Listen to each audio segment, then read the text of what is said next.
Robbie Ray is priced at $9,900, been remarkably consistent and dominant throughout this season. He's pitched to a 2.15 ERA and a .94 whip over his last 10 starts, 70 strikeouts and 17 walks in that stretch. The Tigers limp into town tonight, having lost 5 of their last 6, allowing 46 runs in that stretch, and throw a lefty starter tonight in Tyler Anderson, who's the cheapest starting pitcher on today's board. That all adds up to a mismatch here, and I see that the Jays' righty power bats have a platoon advantage there, and they should be angry after their own failure on this recent road trip that they were on. I hear some of them are already taking BP in anticipation of this tasty matchup.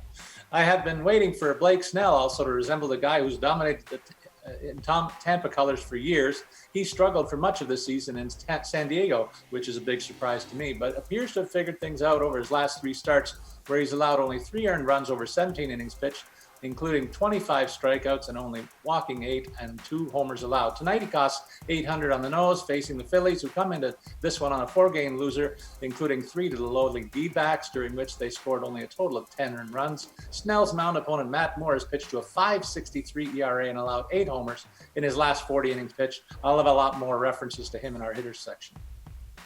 All right, Erik, 14-game main slate, a pitcher over AK that you like. Yeah, I kind of like that ominous roar we had going on at the start. I wouldn't mind my voice coming out of that sort of rumble. Very, very godlike.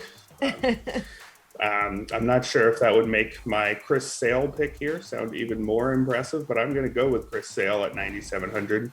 I know it's his second start back from long absence with Tommy John surgery, but man, the guy would be the top starter basically every single slate if he was fully healthy. There are very few guys you'd have ahead of him.